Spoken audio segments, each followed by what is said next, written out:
Oui, donc bonjour à tous. Donc je me représente peut-être pour ceux qui ne me connaissent pas. Donc Cathy Casaligi, responsable de programme développement durable à la CCI Nord-Isère.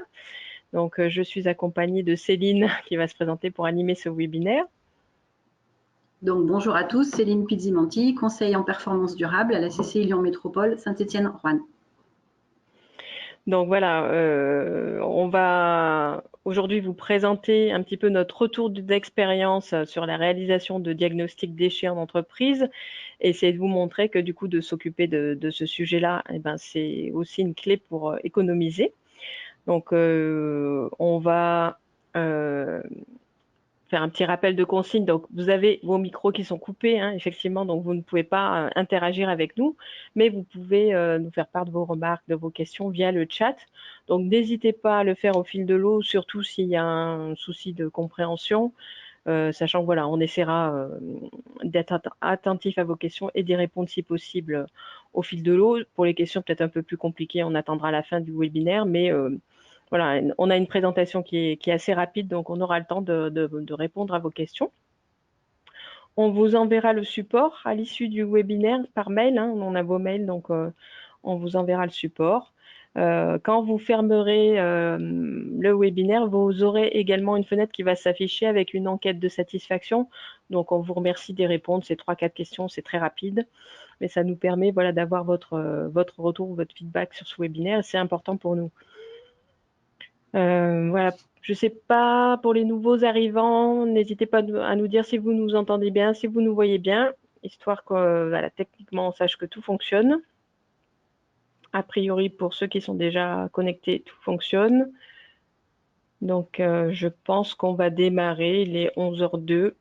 On va démarrer tout doucement. Tout est OK, a priori, pour ceux qui sont connectés. Alors, je vais en profiter pour présenter les objectifs de ce webinaire. Donc, l'objectif de ce webinaire, c'est de vous montrer en fait que de s'occuper de la question des déchets, à travers notamment le registre déchets, on y reviendra de suite, une obligation, ça peut aider à mieux piloter cette partie-là et à vous aider à progresser. Parce que bien souvent, vous connaissez vos coûts de gestion, mais vous ne savez pas forcément quantifier vos tonnages, vous ne savez pas forcément les piloter. Donc là, l'idée, c'est de vous aider au travers de ce webinaire à mieux comprendre vos factures, à mieux comprendre comment se détaille le coût de gestion des déchets, comment sont organisés les contrats avec les prestataires. Et puis du coup, dans un deuxième temps, une fois que vous avez quantifié ces tonnages, c'est savoir comment mettre en place des indicateurs pertinents par rapport à votre activité et comment les suivre. Voilà, donc tout ça, notre expérience du coup, Céline et moi, de conseil en entreprise, nous montre que de s'occuper de cette question des déchets, ça permet en général de faire des économies. Donc bonjour Odile, on a des nouveaux participants qui nous rejoignent. On a démarré du coup pour présenter les objectifs du webinaire. Céline, je vais te laisser la main du coup pour présenter le programme Optime Déchets. Donc ce webinaire est organisé dans le cadre d'un programme régional donc, qui s'appelle Optime Déchets. Bonjour à tous. Donc effectivement, avant d'entrer tout de suite dans le vif du sujet, simplement pour rappel, si jamais vous ne connaissiez pas Optime Déchets, et c'est un tort, vous rappelez que c'est une opération régionale menée par toutes les CCI d'Auvergne-Rhône-Alpes, donc qui est ouverte à toutes les entreprises, qui s'articule autour de programmes collectifs comme ce webinaire aujourd'hui, mais aussi d'accompagnement individuel. Donc vous les avez présentés un petit peu en vrac ici, aussi parce que c'est un programme qui est à la carte, c'est-à-dire que vous pouvez piocher ce que vous souhaitez, ce dont vous avez besoin, ce qui répond au mieux à vos attentes dans ce programme-là. Donc les webinaires thématiques en collectif ou les ateliers d'expertise qui permettent d'approfondir une thématique en collectif.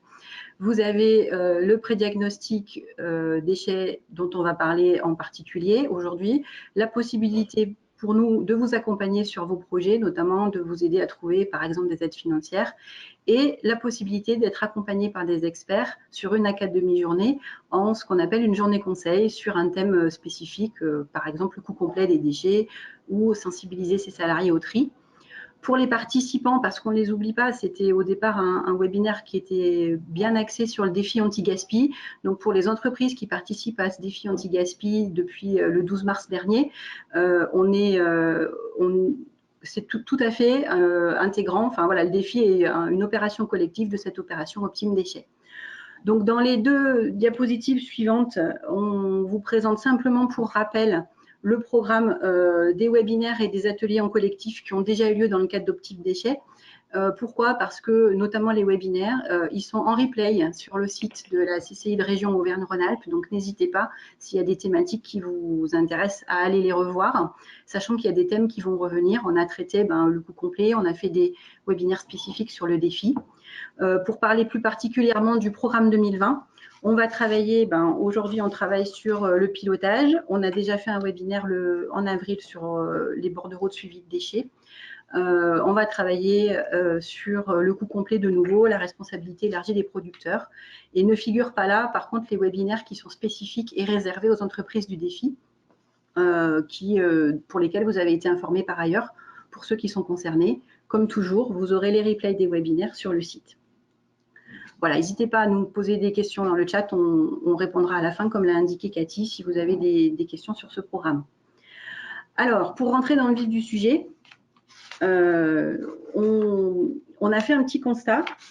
Ah, pardon, il faut que je laisse la parole à Cathy. C'est pas grave, Céline, si tu veux, tu peux continuer. Non, vas-y. On a fait du coup un petit constat dans les entreprises sur la gestion des déchets. Donc le constat, il faut que je le défile. Donc souvent, ce qu'on constate, c'est que le chef d'entreprise n'est pas forcément un spécialiste des déchets, ou le chef d'établissement, si on n'est pas dans le cadre d'une entreprise, mais d'un établissement public. Il a également peu ou pas d'outils de suivi, si ce n'est les factures de prestataires, et encore, on le verra, les factures sont des fois pas très détaillées. Et puis, s'ajoute à ça le fait qu'on a un contexte déchets qui est complexe, de plus en plus réglementé, une méconnaissance de l'obligation de tenir à jour un registre des déchets sortants. Donc ça, on l'a déjà dit, peu ou pas d'outils internes, pas d'indicateurs notamment qui sont reliés à l'activité, donc et qui permettraient d'avoir une meilleure gestion de ces déchets. Et puis, ce qu'on constate aussi, c'est que souvent, vous ne savez pas quel est le prix moyen du marché sur la collecte des déchets. Et donc ça, c'est souvent au travers des diagnostics déchets ce qu'on peut vous apporter, c'est-à-dire vous situer par rapport à vos coûts de gestion. Donc du coup, de ce constat, il en sort pour nous des opportunités déjà.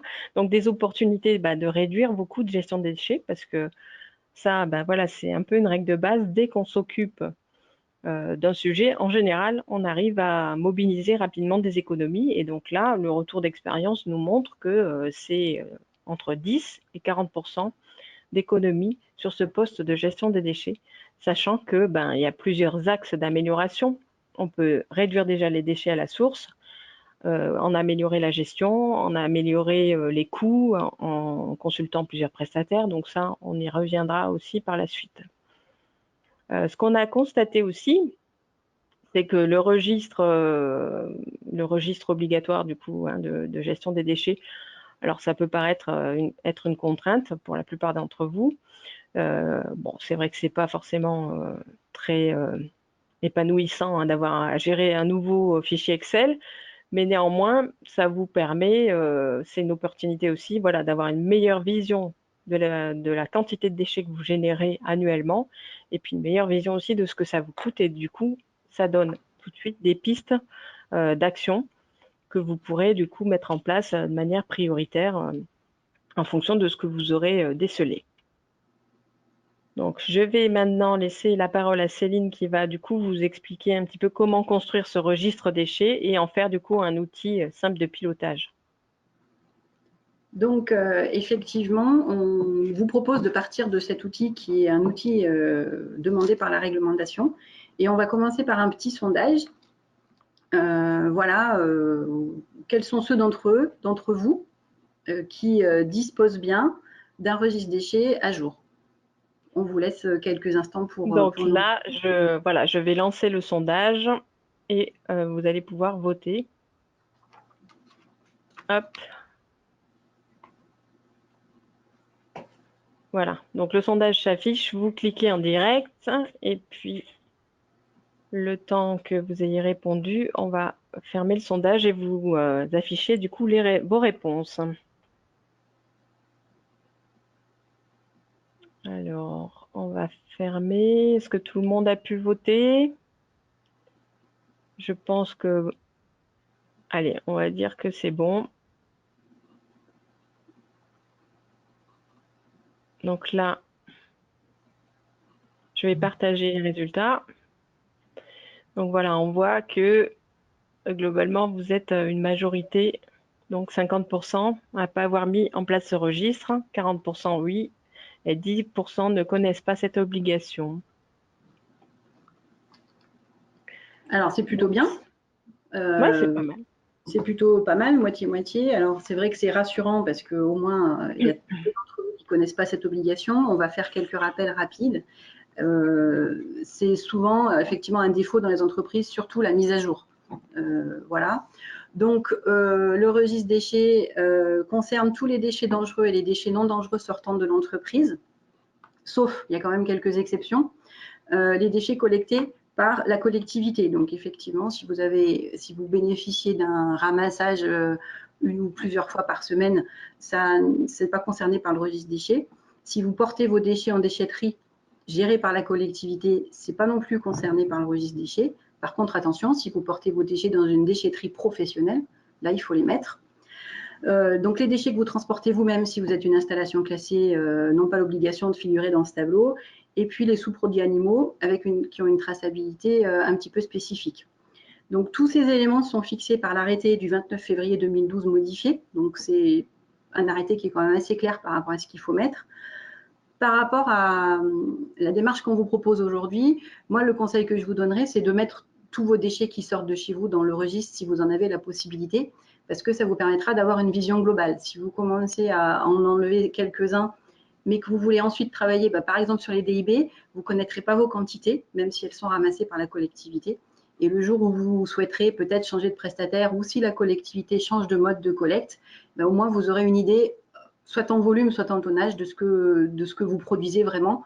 Parce que voilà, si on veut mettre en place des actions, la première chose à faire, c'est de connaître un petit peu l'état des lieux initial pour pouvoir démarrer. Donc, en termes de contenu du registre, voilà, on vous l'a listé sous forme de diapositive. On vous a remis tout ce qui est obligatoire pour toutes les entreprises. Le rappel, c'est que vous devez le conserver au moins 3 ans, sous format papier ou informatique, effectivement. Vous n'êtes pas obligé de tenir un registre papier spécifique, ça peut être tout à fait sous format informatique.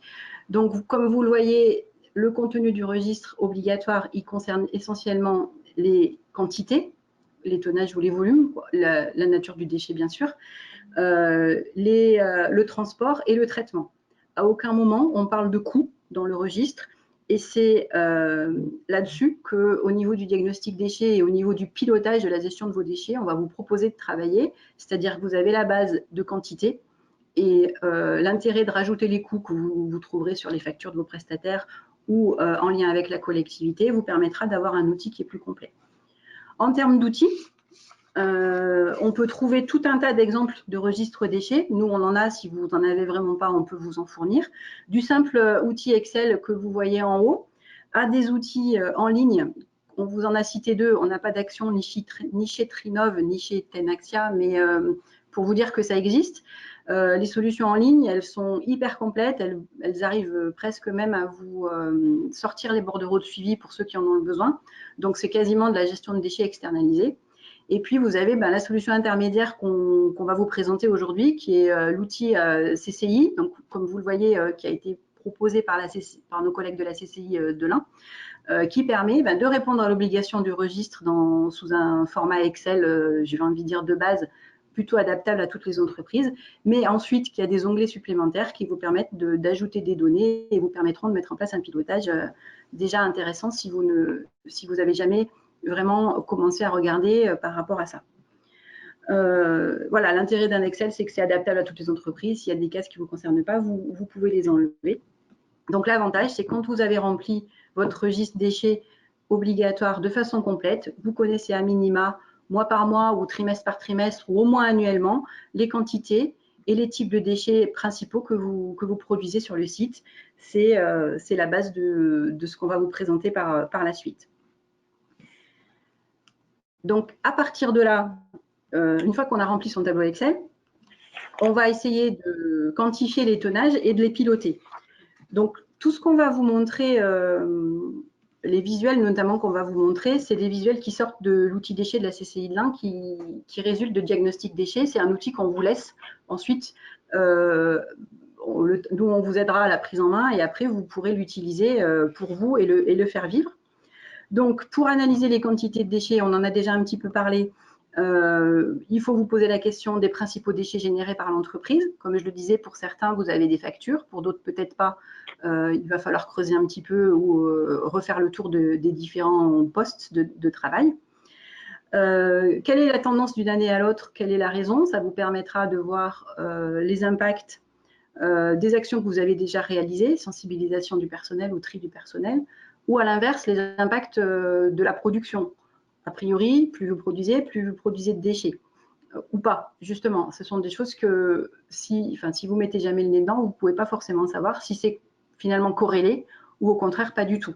Donc, c'est l'intérêt de faire des graphiques. Donc là, on a mis un exemple sur 3 ans, ferraille, bois, DIB, qui est adaptable à toutes les entreprises.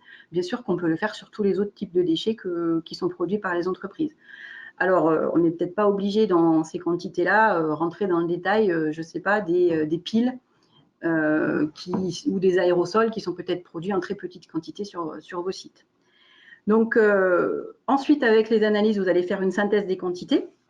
Donc, on va vous sortir, vous pourrez sortir, ou tout seul, un tableau qui va vous permettre de reprendre annuellement les quantités et les principaux déchets générés par l'entreprise.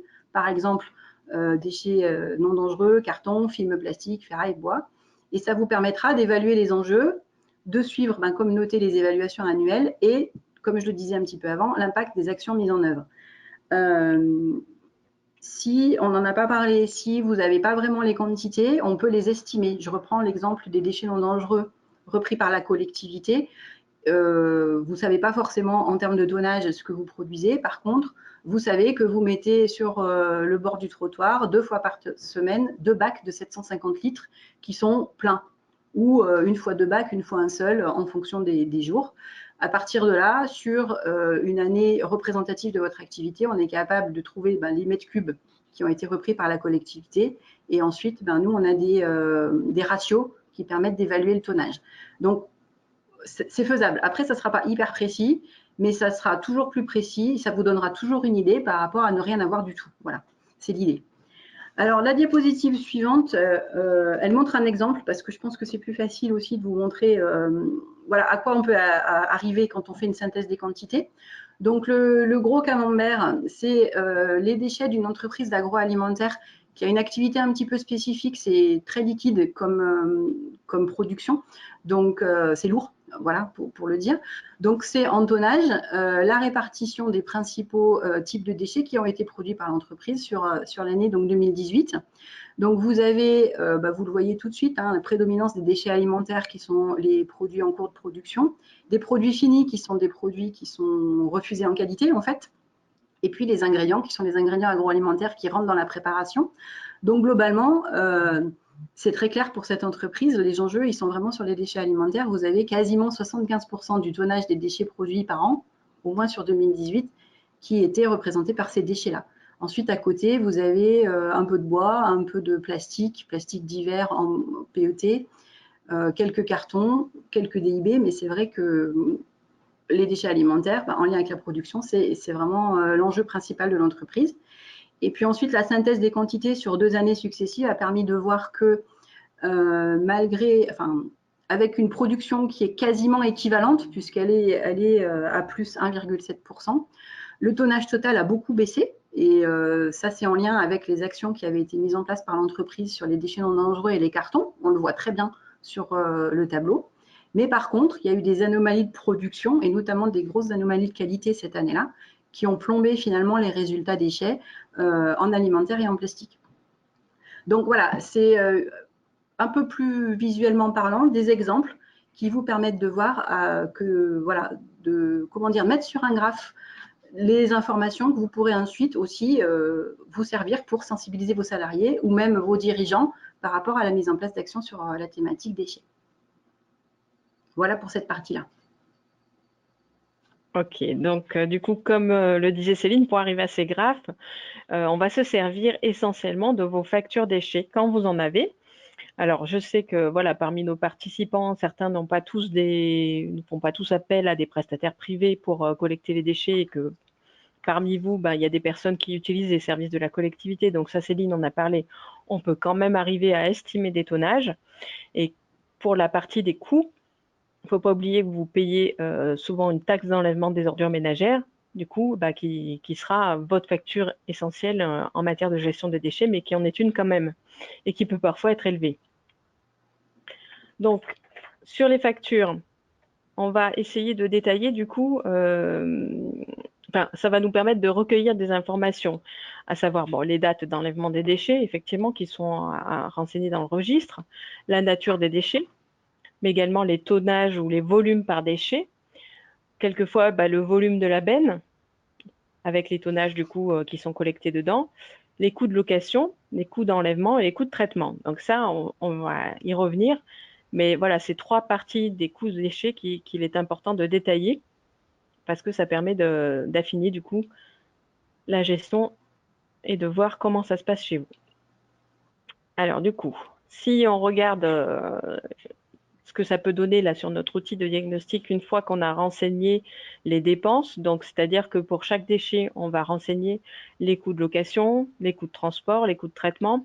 Ça va nous permettre du coup d'avoir une vision plus précise justement de comment se décomposent les coûts et de visualiser du coup des enjeux financiers pour vos établissements et de prioriser les actions. Ça va aussi permettre de voir comment ces coûts évoluent d'année en année, puisque on est parfois soumis à des hausses de coûts du prestataire sans forcément s'en rendre compte. Et là, du coup, on va pouvoir voir que certains postes de dépenses déchets ont augmenté. Et du coup, par rapport à ça, on pourra aussi suivre l'impact des actions qu'on a mis en place et identifier les principales dépenses. Donc là, on a illustré cette diapositive par deux petits graphiques sur la droite. Donc le premier en haut à droite sur les cartons. Donc là, vous montre que dans cette entreprise, qui est une entreprise de restauration collective, on a un coût de transport qui est énorme. Donc pourquoi? Parce que l'entreprise a choisi de faire collecter ces cartons à la même fréquence que ses ordures ménagères, donc c'est-à-dire toutes les semaines. Alors que voilà, pour les cartons, en l'occurrence, il n'y a pas de problème d'odeur ou enfin voilà, il n'y a pas de problématique de stockage. Donc là, on pourrait entre autres réduire ce coût de transport qui est énorme, 3 000 € sur une gestion d'à peu près 5 000 € pour justement diminuer le coût global. Sur le deuxième camembert, donc là, vous voyez que c'est les coûts de location qui sont très très importants et qui représentent la moitié des coûts. Et donc là aussi, on a identifié qu'il y avait peut-être un problème de taille de benne qui était peut-être surdimensionnée par rapport aux besoins de l'entreprise. Donc voilà, l'analyse de ces postes de coûts en fait nous permet aussi d'identifier des pistes d'action concrètes pour vos entreprises. Donc si on poursuit, un autre intérêt donc quand on creuse les coûts, c'est de se poser des questions par rapport au coût à la tonne. Alors, vous savez, ou vous savez peut-être pas, je suis allée trop loin, pardon, que les coûts ne sont pas les mêmes en fonction des typologies de déchets.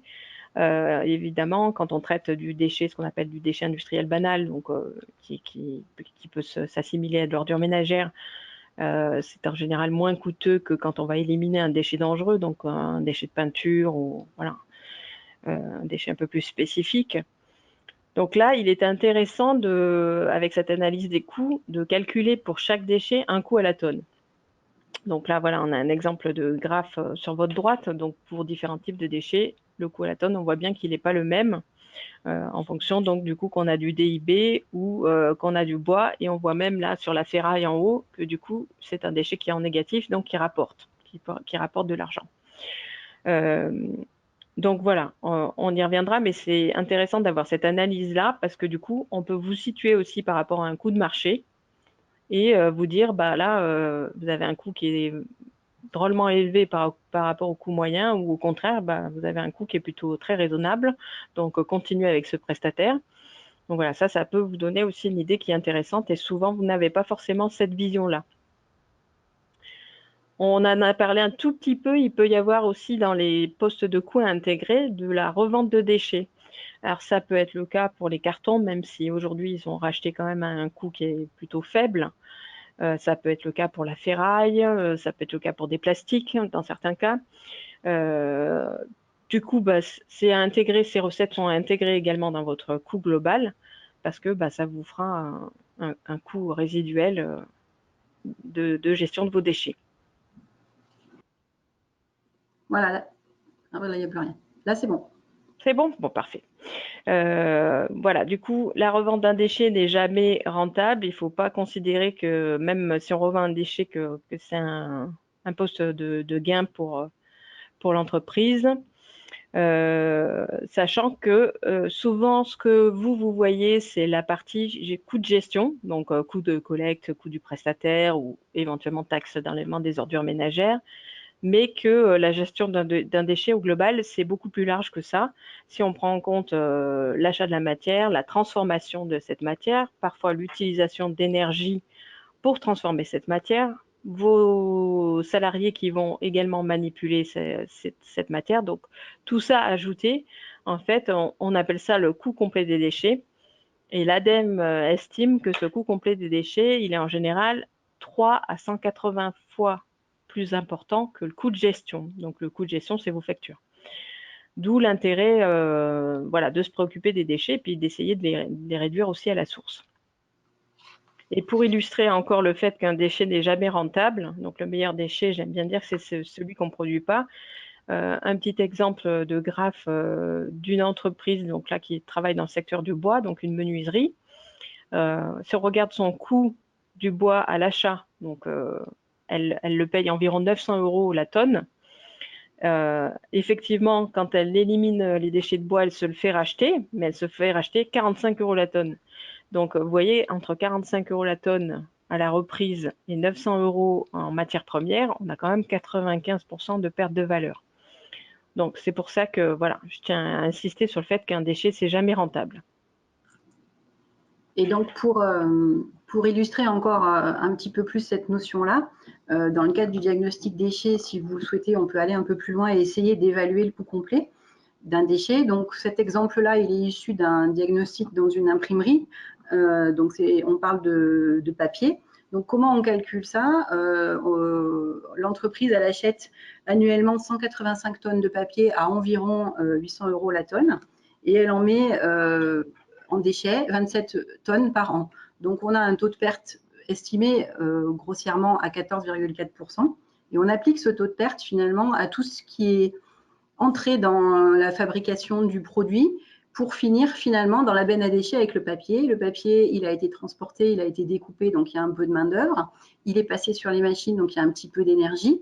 Et finalement, ce qu'a illustré Cathy juste avant, la matière première, on l'a acheté 800 €.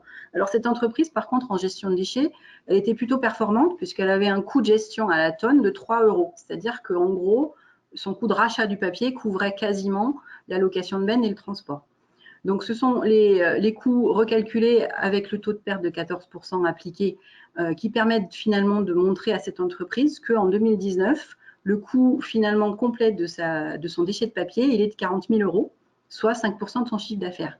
Alors, ça peut sembler très important. On ne va pas non plus d'un coup de baguette magique vous dire on va vous faire gagner 40 000 €. Ce n'est pas le propos parce qu'il y a des pertes qui de toute façon sont incompressibles. En imprimerie, quand vous faites des cartes de vœux rondes sur du papier qui est carré, de toute façon, c'est compliqué.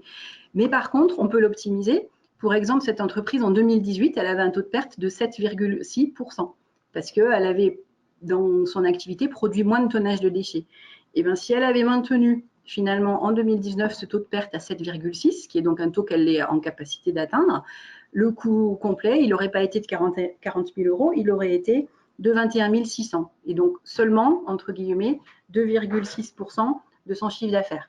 Donc c'est pour vous montrer que c'est des coûts cachés parce qu'ils n'apparaissent pas sur un tableau de bord comptable, ils ne sont pas facturés, mais ça illustre le fait qu'il vaut mieux ne pas acheter la matière plutôt que l'acheter et l'acheter, la travailler pour finalement qu'elle se retrouve dans une benne papier, même avec un taux de rachat de papier qui est intéressant. Donc, c'est des choses qu'on peut creuser avec vous sous réserve qu'on ait suffisamment de données parce que ça demande un petit peu plus de travail. C'est aussi des choses sur lesquelles les bureaux d'études spécialisés peuvent vous aider parce qu'on peut faire un taux de perte global sur toute l'activité de l'entreprise. On va maintenant passer à la partie indicateurs. On va essayer de vous montrer quelques indicateurs intéressants qu'on peut mettre en place pour piloter finalement sa gestion de déchets. L'indicateur le plus simple et celui dont on parle aussi depuis un petit moment, depuis le début de ce webinaire, c'est l'indicateur du coût à la tonne.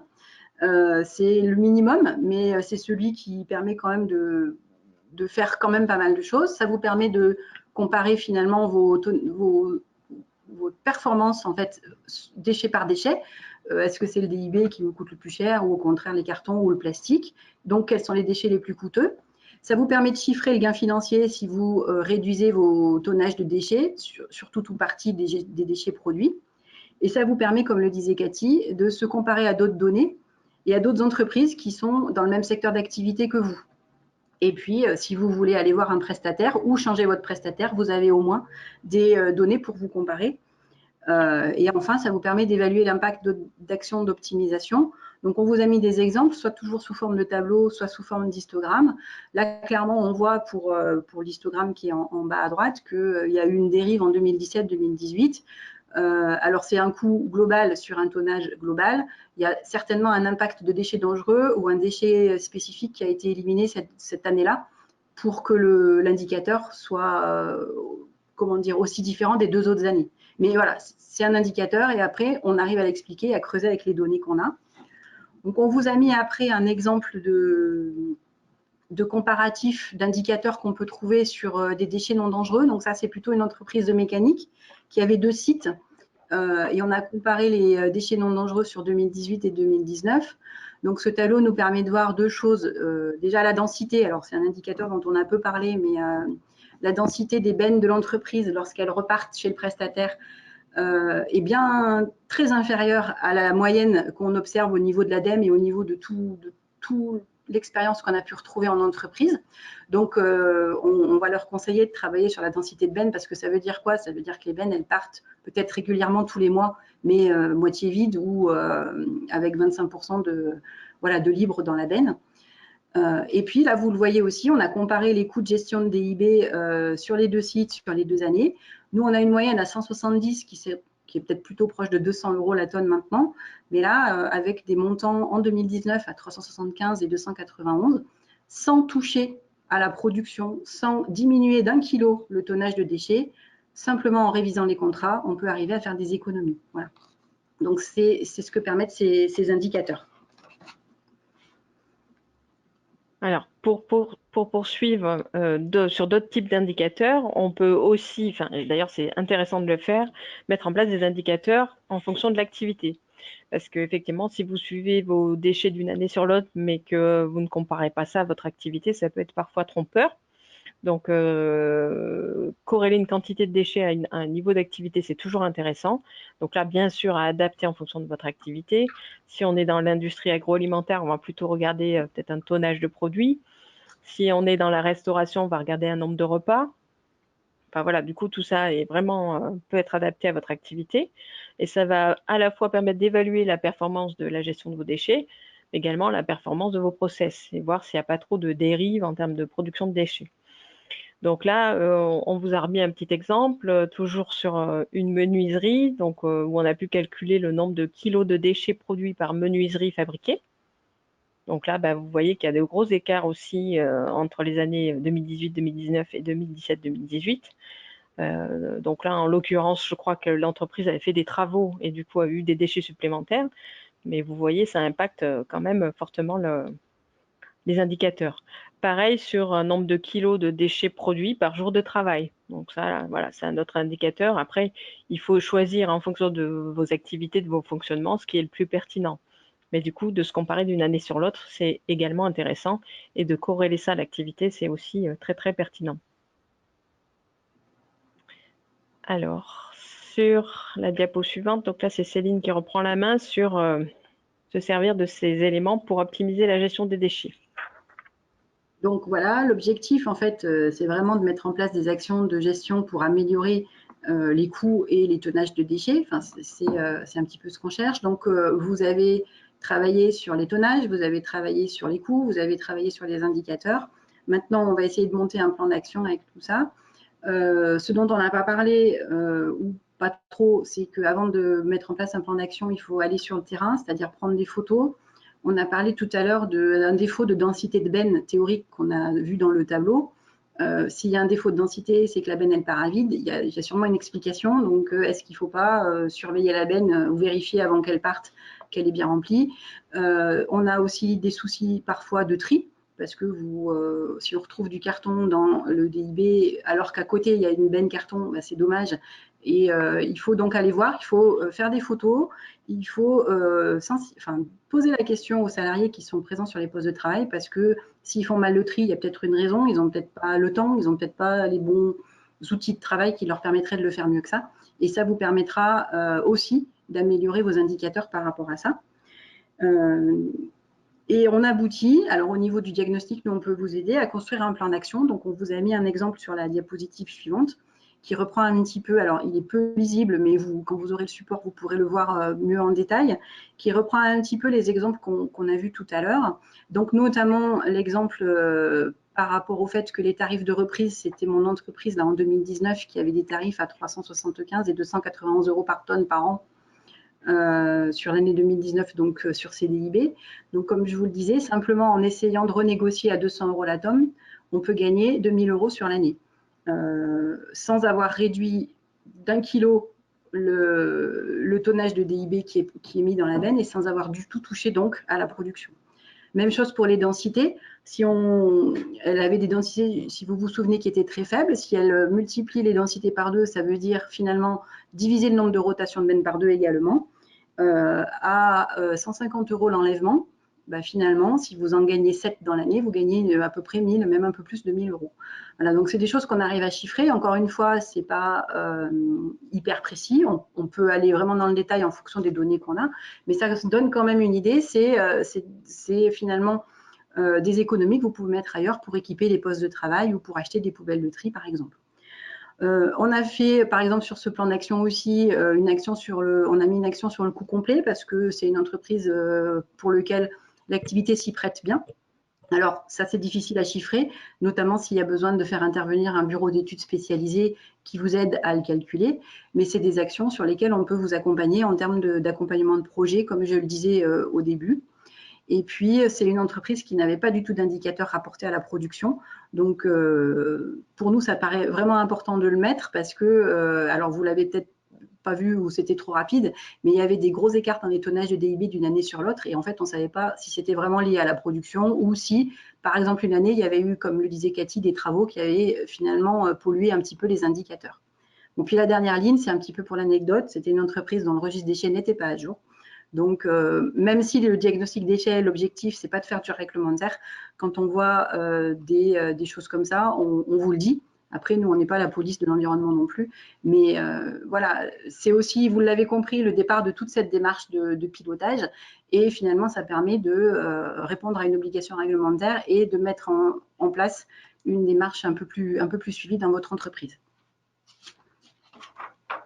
On peut illustrer le plan d'action, c'est-à-dire qu'à l'aide du diagnostic déchets, on peut détailler avec vous les actions à mettre en place pour que ce soit plus facile pour vous de les appliquer. Ce sont les exemples que Cathy va vous présenter. Voilà, donc à l'issue du plan d'action, on vous représente l'action en détail. Donc là, j'ai choisi 2 actions, donc une qui s'adressait à une entreprise de restauration collective, donc une entreprise de restauration qui pour le moment ne fait pas de tri de ses déchets, donc élimine tout en ordures ménagères et qui a une fréquence hebdomadaire de collecte, avec des coûts qui étaient de mémoire de 12 000 € par an. Donc là, on a proposé typiquement de mettre en place le compostage. Donc, elle a un site qui s'y prêtait, hein, qui le permettait. Donc, du coup, de trier à la base tous les déchets d'épluchure, tous les restes alimentaires en cuisine, ça permet quand même d'enlever du volume, voilà, dans les ordures, sans forcément, comme le disait Céline, réduire la source. Hein. On est vraiment juste, on met en place un tri. Donc, on a conseillé l'entreprise de commencer pour démarrer par tout ce qui était déchets crus, hein, d'épluchures. On peut aussi composter tout ce qui est déchets cuits, viande, poisson, mais on sait que c'est un peu plus délicat. Donc, voilà, en général, on aime bien commencer par une étape avant d'aller un petit peu plus loin. Et puis, du coup, ce qu'on essaye de montrer, c'est de chiffrer le temps en homme, parce que cette entreprise était partante, par exemple, pour mettre en place le compostage, mais elle disait qu'est-ce que ça implique pour nous, c'est pas notre métier de trier les déchets, combien de temps ça va nous prendre. Donc là, voilà, on a estimé avec la collectivité qu'elle allait lui mettre en place le compostage les temps voilà, nécessaires à la mise en place de ce compostage, et on voit que c'est une demi-heure par semaine. Donc c'est voilà, une demi-heure par semaine, ça reste quand même digeste. Et du coup, ça permettait, donc pour mémoire, de réduire d'environ 1/3 le volume des ordures ménagères. Donc là, on a fait le calcul sur la totalité du volume des ordures produits. Ça représentait quand même un volume de 62 000 litres par an et une économie de 2 600 €. Donc voilà, c'est d'avoir des chiffres aussi en tête. On peut se dire, bah tiens, ouais, ça vaut le coup de faire l'effort de passer une demi-heure par semaine quand même à trier ses déchets, parce qu'au final, on économise 2 600 €. Et là, en plus, dans cet exemple-là, il y avait un double intérêt, puisque le client principal du coup de cette entreprise, qui était juste en face, avait pour projet de mettre en place des jardins partagés et allait pouvoir du coup consommer ce compost. Donc voilà, ça mettait en place une boucle d'économie circulaire qui était en plus intéressante au niveau du territoire. Un autre exemple donc, qui peut s'adresser là à tout type d'entreprise, c'est toujours sur la même entreprise de restauration collective avec les cartons du coup éliminés toutes les semaines. Et là, du coup, ça représentait un coût vraiment important pour l'entreprise, environ 5 000 € par an. On a du coup cherché plusieurs pistes, on leur a proposé plusieurs options pour optimiser ce tri des cartons, à savoir soit passer sur garder cette semaine cette collecte hebdomadaire, parce que a priori il y avait quand même un petit problème de place pour le stockage des cartons, et plutôt que de les faire collecter, aller en déchetterie. Donc là aussi on a chiffré le temps, quel temps ça va prendre pour aller en déchetterie toutes les semaines, combien ça va coûter, et on a chiffré à la clé de grosses économies, pas loin de 4 500 € par an. Donc une autre alternative pour si on voulait aller moins souvent en déchetterie, c'était peut-être d'investir dans une presse à balles, donc pour pouvoir compacter ces cartons et les stocker sur place un peu plus longtemps. Donc on diminue aussi les trajets en déchetterie. Et donc là, on avait aussi chiffré 4 500 € d'économie, ce qui permettait d'amortir la presse à balles en une année. Donc voilà, du coup, on peut arriver en réfléchissant avec les entreprises à proposer plusieurs actions. Après, c'est bien évidemment vous qui choisissez celle qui vous correspond le mieux, mais l'idée, c'est de vous montrer qu'on peut quand même faire des économies sans forcément investir, hein, avec déjà des coûts et des gains qui sont immédiats. Donc voilà, l'idée, c'était vraiment de vous montrer qu'il y a des actions qui sont assez simples à mettre en œuvre et rentables assez rapidement. On a terminé, du coup, nous, pour ce qui était de la présentation. Donc, il est 11h45, donc on a respecté notre timing. On est à votre disposition si vous avez des questions, des remarques. Voilà, n'hésitez pas à nous communiquer ça dans le chat.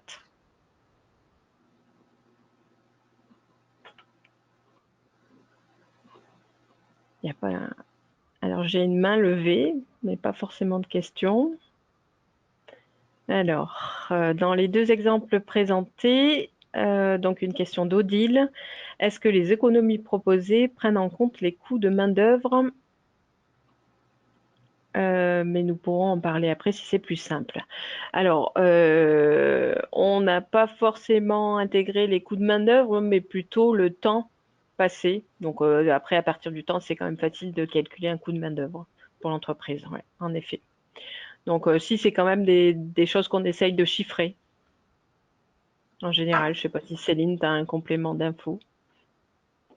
Alors, pour les deux exemples chiffrés que j'ai présentés là, avec finalement la renégociation de nos contrats et puis la vérification des densités, là, on ne l'a pas chiffré, c'est un calcul mathématique basique, la différence de tonnage ou la différence de densité avec le meilleur tarif. Les personnes qui sont en charge de ces thématiques-là dans les entreprises, finalement, de toute façon, c'est leur travail d'améliorer ça. Donc, elles le considèrent que c'est du temps. Enfin, ça correspond à leur mission finalement. Donc, c'est vrai que nous, moi, sur ces exemples-là, je ne l'avais pas mis en œuvre, mais on leur conseille de passer. Les contrats déchets, c'est un peu comme les contrats d'assurance. Il faut les renégocier ou au moins les vérifier une fois par an ou une fois tous les 2 ans pour être sûr d'être toujours au meilleur tarif. Et donc, ça fait vraiment partie de la mission des personnes qui s'en occupent quand on est sur des entreprises, effectivement, et là, c'était le cas, un peu plus structuré, c'est-à-dire qu'il y a une personne qui s'occupe des thématiques qualité, sécurité, environnement et hygiène.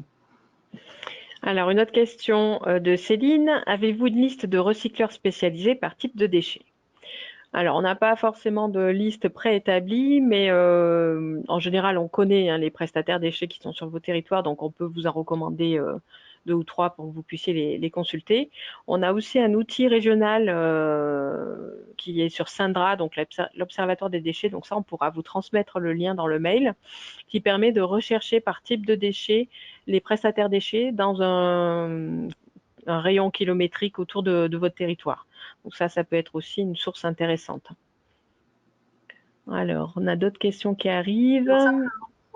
Pour compléter, Cathy, excuse-moi. Oui. Donc, Sandra, effectivement, est très bien fait et on prévoit d'ici la fin de l'année de faire un webinaire sur la responsabilité élargie des producteurs et qui parlera aussi des filières.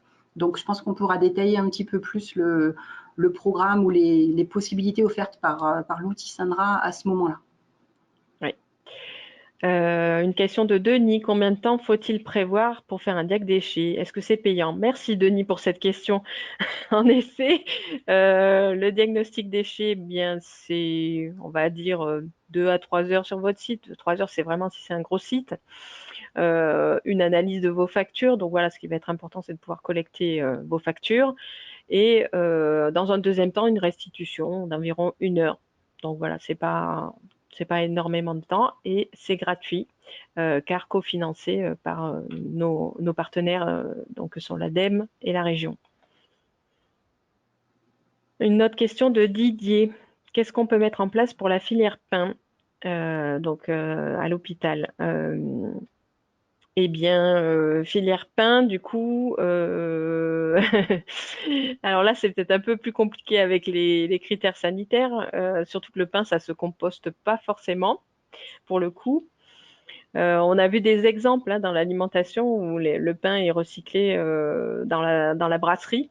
Voilà, donc après, il faut quand même s'assurer que le pain, il n'a pas été touché. Si il n'est pas contaminé, a priori, ça pourrait être une filière pour faire de la chapelure. Donc, on peut imaginer des filières de transformation. Puis après, il y a plus des filières avec des éleveurs en nutrition animale aussi pour les poules ou des choses comme ça.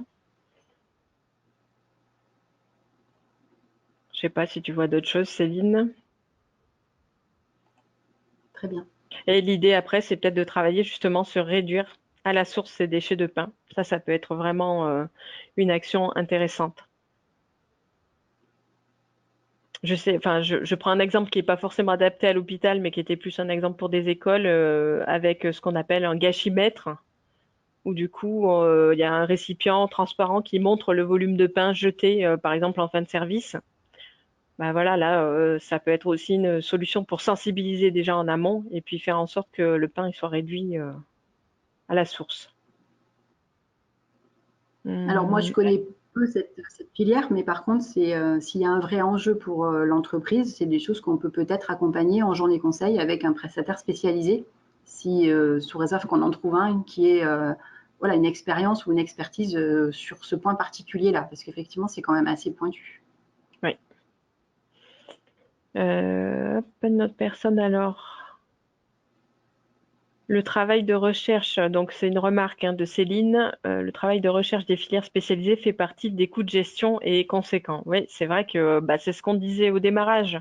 Voilà, quand vous êtes en entreprise, vous n'êtes pas forcément un expert de la gestion des déchets, donc pour vous, ça peut être chronophage assez vite. Et du coup, vraiment, le diagnostic déchets est là aussi pour ça, pour vous aider à faire le point et à aller peut-être à l'essentiel et passer moins de temps en recherche. Alors, une question d'Odile. Combien coûte une étude coût complet des déchets pour une entreprise? Eh bien, l'ordre d'idée que j'avais, c'était 10 000 euros, mais voilà, là aussi, c'est vraiment un coût que je mentionne comme ça, mais c'est vraiment du cas par cas. C'est déjà pour une entreprise industrielle un peu importante. Après, tout le monde ne va pas faire non plus une étude de coût complet, mais ça peut, voilà, ça peut chiffrer et il faut que ça vaille vraiment le coup pour aller, voilà, étudier des taux de perte, voir vraiment où sont les pertes dans l'entreprise. Ça peut valoir le coup quand, comme le montrait Céline sur l'imprimerie, on a vraiment des coûts complets des déchets qui sont importants. Là, si on a identifié ça, ça peut valoir le coup d'aller plus loin.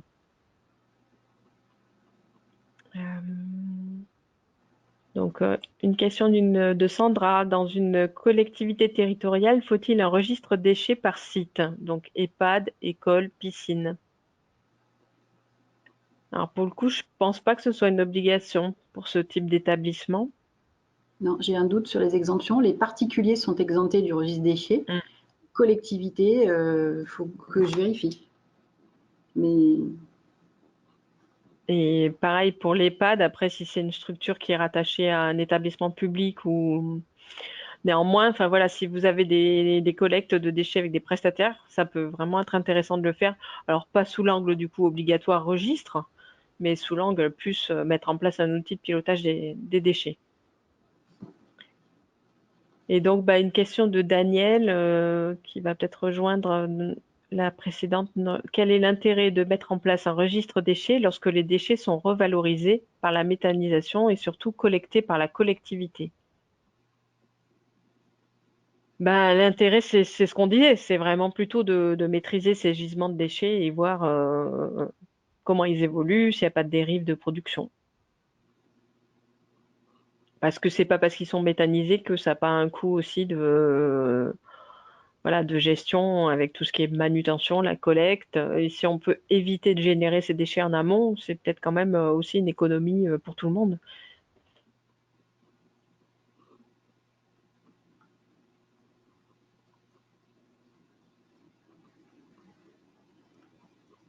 Alors, un petit rappel. Donc là, c'est Denis qui nous rappelle. Donc ça, c'est une petite annonce, mais plus spécifique aux entreprises qui sont candidates au défi, donc défi anti-gaspi, de bien vous rappeler de vous inscrire à nos WebEx d'échange, donc qui sont organisés début juin, voilà, qui nous permettront du coup d'échanger sur vos démarches déchets alimentaires en cours.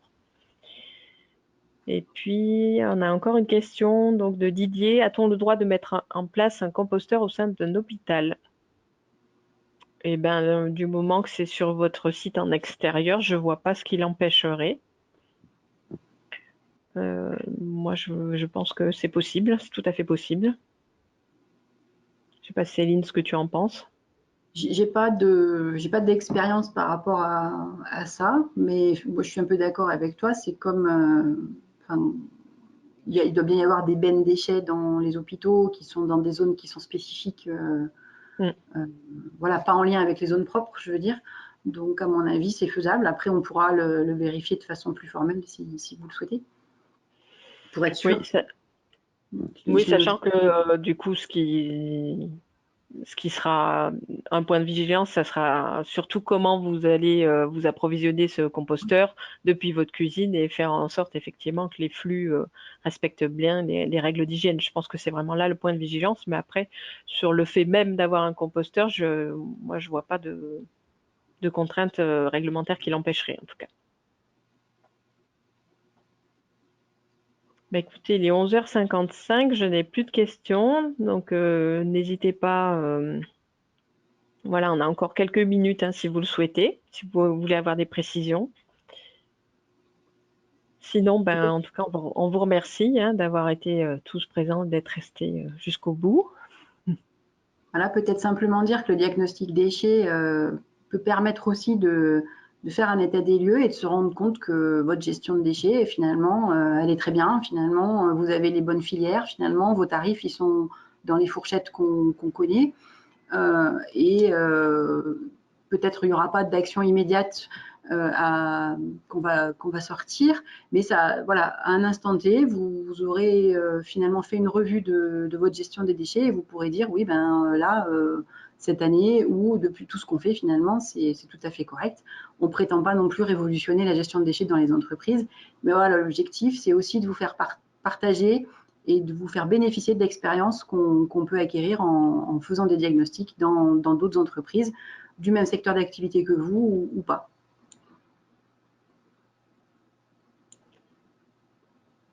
Bon, ben merci à tous.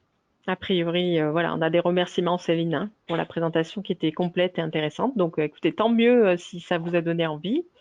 En tout cas, c'était vraiment l'objectif. Et puis, on reste à votre disposition. Voilà, comme l'a dit Frédéric, il y aura dans le diaporama, d'ailleurs, j'avais oublié de mettre nos contacts. Donc, n'hésitez pas à reprendre contact directement avec nous si vous souhaitez aller plus loin sur ces sujets-là, à votre disposition pour vous accompagner. Merci pour votre écoute et puis on vous souhaite à tous une très belle fin de journée. Merci à tous de votre participation. À bientôt.